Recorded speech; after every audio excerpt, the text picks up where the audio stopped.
Thank you so much for joining me. And could you start by briefly introducing your teach experience and your background in psychology?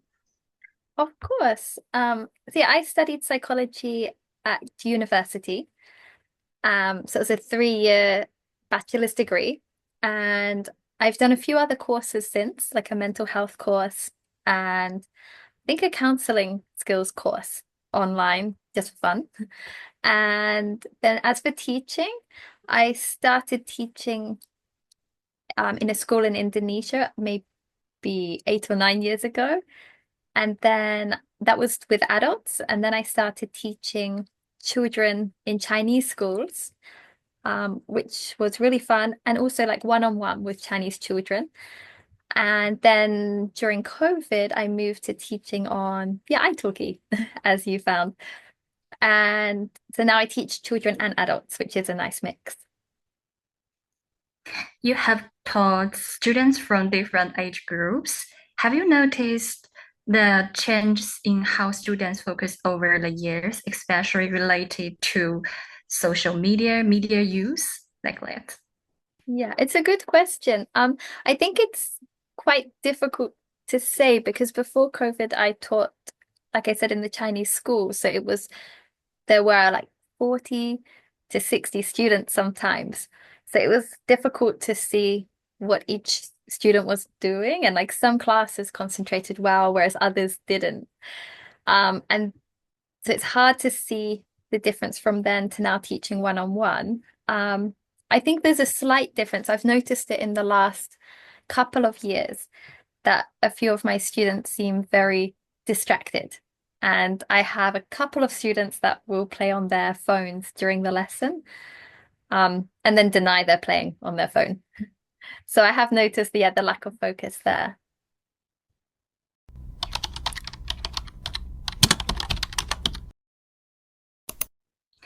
So let's our part one is attention infinite scoring.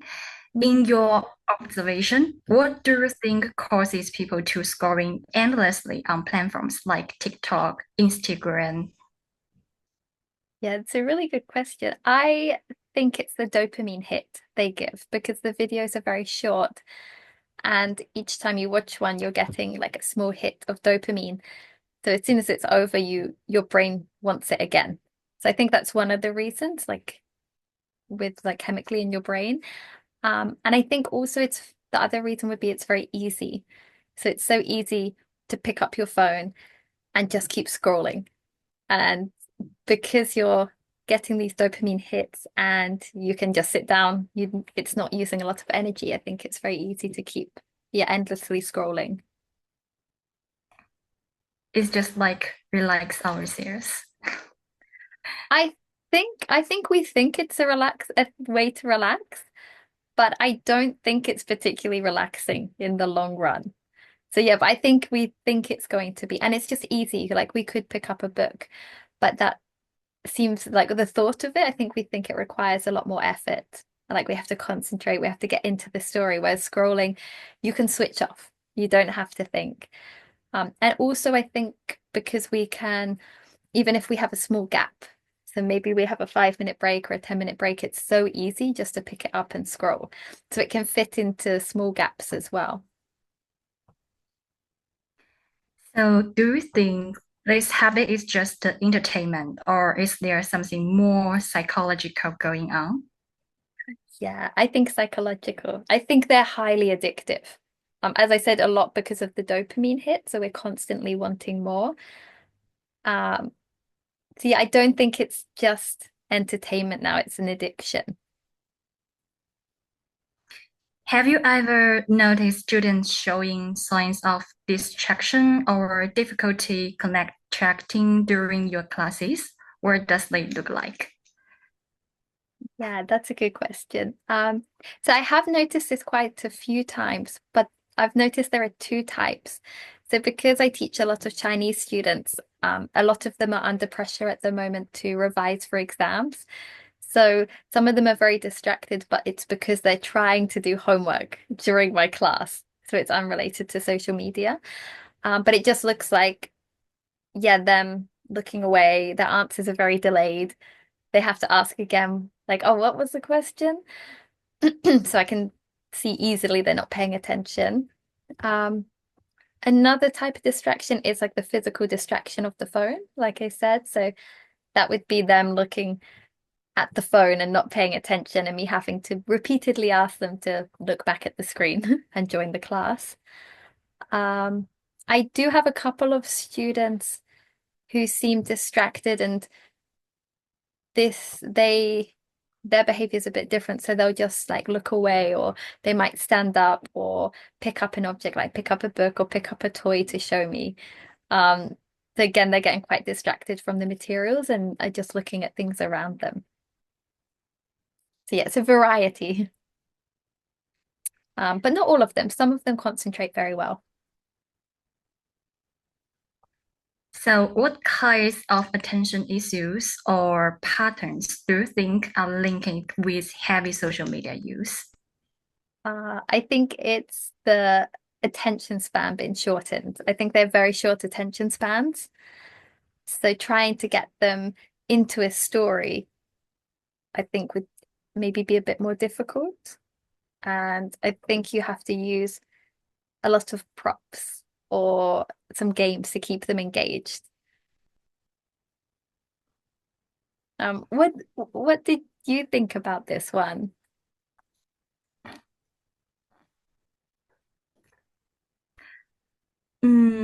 I just think that we can't focus on one thing because we always endless to the social media and it's just like waste our time.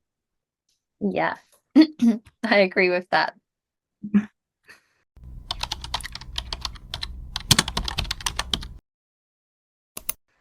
The next part is emotional educational effects. How do you think endless scrolling affect young people emotionally? Do they feel relaxed actions or detached, Mm. positive or negative, something just like that? Yeah, that's an interesting one. I think from I've only noticed this with one of my students, but it makes her quite agitated. But I think because she's trying to scroll during the class, she gets agitated because I'm interrupting her scrolling or telling her off. But it seems to make her quite, yeah, agitated, I would say. I think initially there are some feelings of happiness. Like if you see like some cute videos of cats or dogs, I think it can make you feel quite happy. But also there's a lot of content out there which I think can cause anxiety. When you say young people, what age range would this be? I think 20 years old, like that.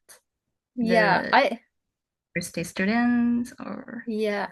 I think it could probably cause a lot of anxiety because everyone's quite fake online. You only post the good, happy things. So if you're always watching other people doing these amazing things, it looks like they're always happy and always exploring or they have a great life. So I think it could make people feel anxious, also um probably like quite yeah, just worried that they're not in that place and that they have bad days. And probably a bit detached because I think you lose how reality is and you think that everyone is perfect, then you kind of become detached from what life is like. Um, so by the I guess it way, depends on the algorithm to what you're it looking at. it represents the different persons will have different option, like they look different videos. Yeah, So it depends on the content of videos. 100%. Because I think I read a study about how videos of dogs on Instagram, these sorts of videos can make people happier. So I do think it really depends on your content and like how the algorithm is working and what it's sending to you. So I think in this way it can make people feel happy and relaxed if they're receiving things like these cute puppy videos. Yeah, Mm. some videos just telling us some educational content, but some videos also have some positive perspective for life. So it's really different. Yeah, and I think it does depend how you take it as well, because um, for example, there's a lot on there about mental health. So on one side, people might feel reassured and they might feel like they've got a community who also struggle with similar things. So it might be useful. But on the other side, if you keep looking at that too much, it might become quite overwhelming as well. So I think it really does vary from person to person. So have any of your students ever shared that they feel tired, unmotivated, or overwhelmed by social media use? Um, a couple have shared that they use it too much and they know it's not good. They haven't said they felt overwhelmed or tired. Um, they've just expressed that they know it's wasting time and that it's not healthy to be looking at it as much as they are. Um, oh, actually, one of my students, she has a young daughter and she needs some like me time after her daughter goes to bed. But she said she will end up scrolling on her phone until the early hours of the morning. And so she actually feels really tired because then she has to wake up early to get her daughter up for school. So actually she's expressed that she's felt very tired. And again, she knows it's not a healthy thing to be doing, but she can't stop it. Yeah, I think most of students also have this situation that they can't control themselves. Oh no, we know that it's wasting our time. Yeah, that's it. It's like it is an addiction. We know it's not healthy. Probably like if you're doing it in large amounts, but still you unconsciously would just pick up your phone. I do it. Pick up your phone and open Instagram. From your perspective, as both a teacher and someone with psychology training, do you see a connection between digital habits and learning challenges? Yes. I think the main one would be the shortened attention span. So I think it's a lot harder for students to learn because they're getting bored quite quickly. So I'd say that's probably the biggest problem. Um,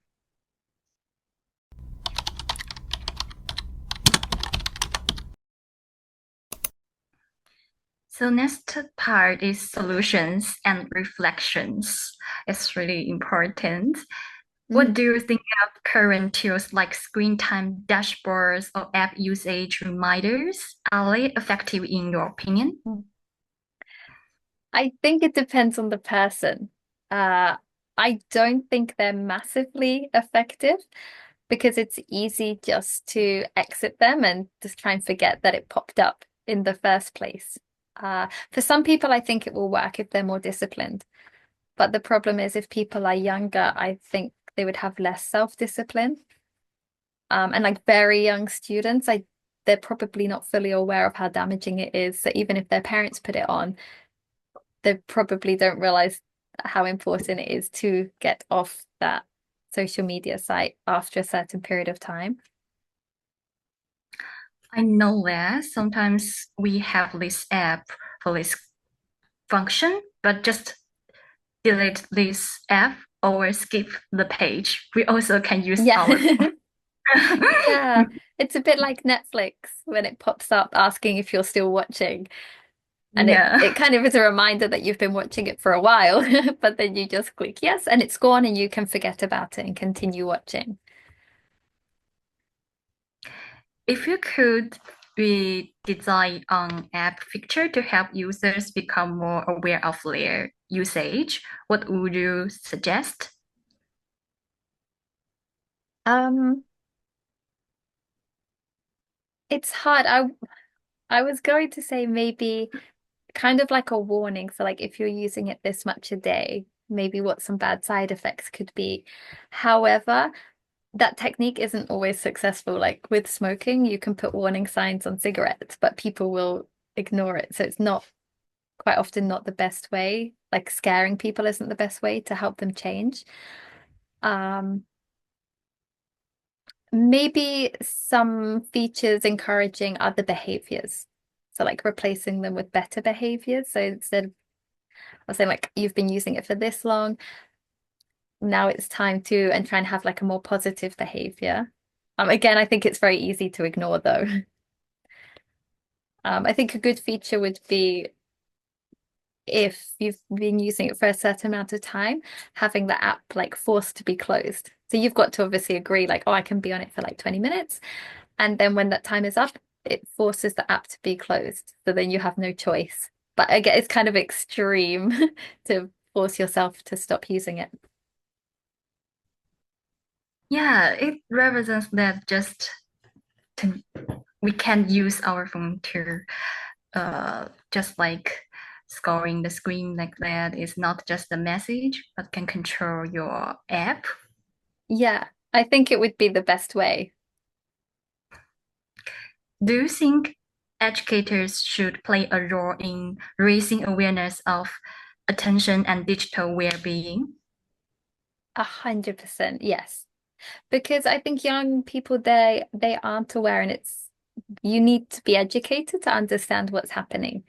And so many kids are growing up with iPads in their hands and just watching it all the time, and they're too young to understand how damaging it is. So it should be the adults around them that are, yeah, educating and helping them have healthy habits.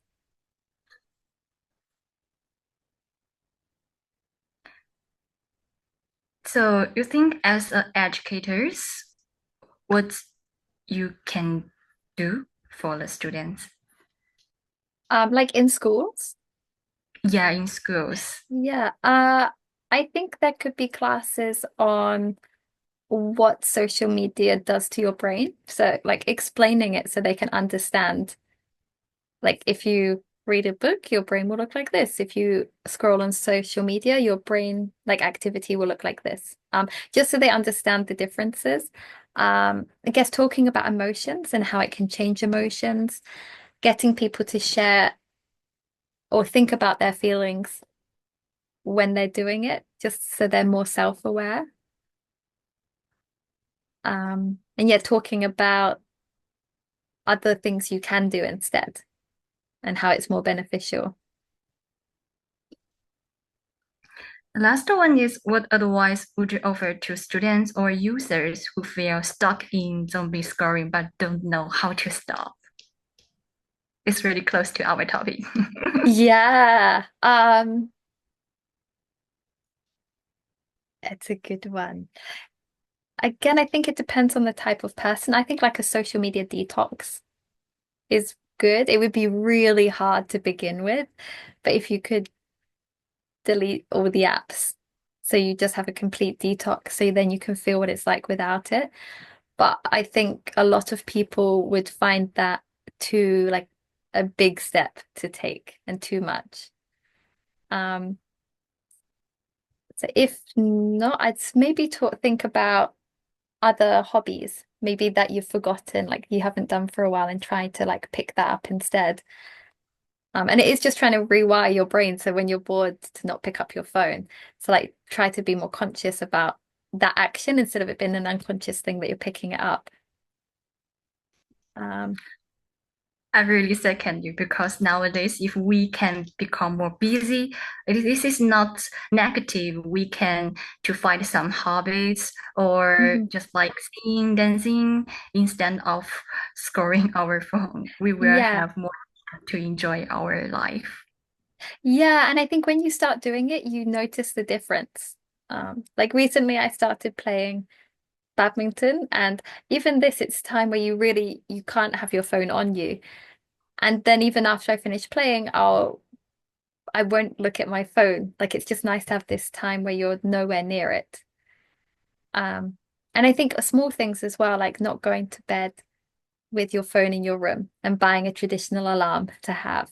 Or when you're at the dinner table, again, maybe put your phone in another room so there's no temptation to look at it. So you have this phone-free time.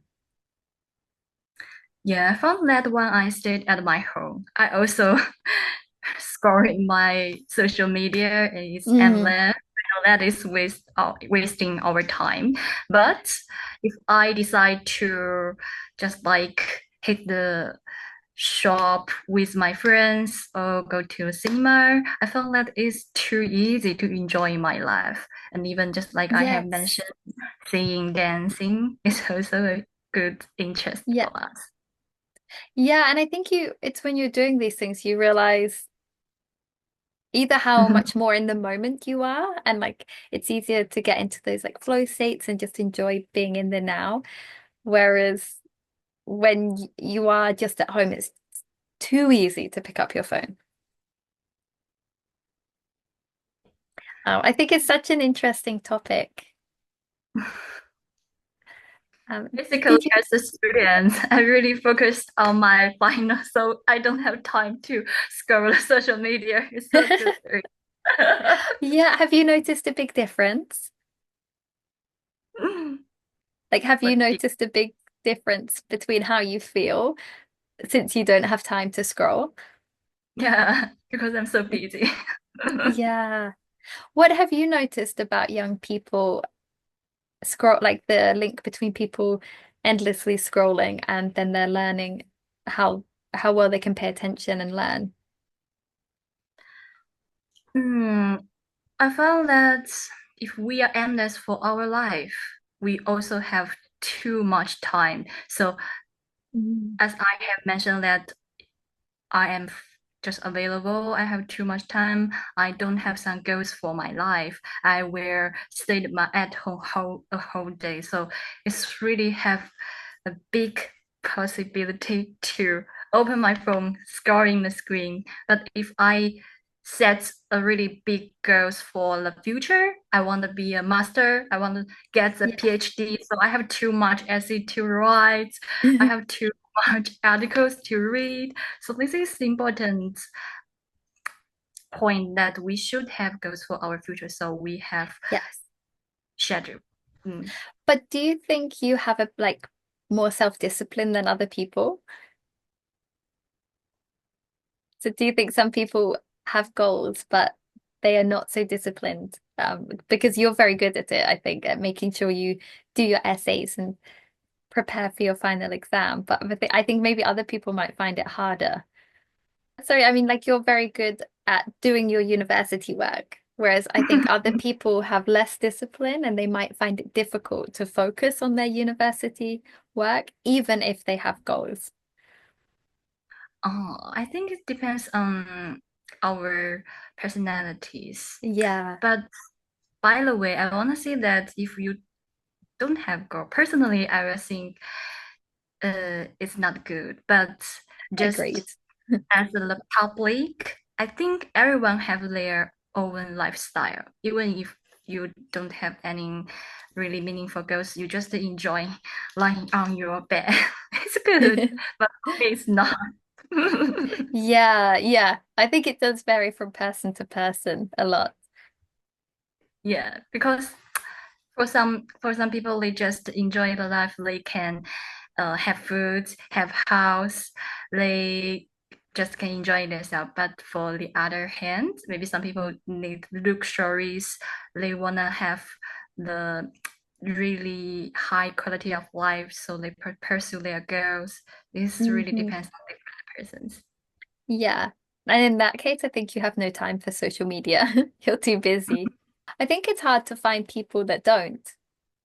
Yeah, Yeah. they Okay. all know that this and this, but they want to do it. Yeah. I think some people are better than others, but unless you never started, like I think my dad has never really had social media, so he doesn't use it. But he's never had it, which I think is a lot easier. Whereas if you had it, to then stop using it is much harder.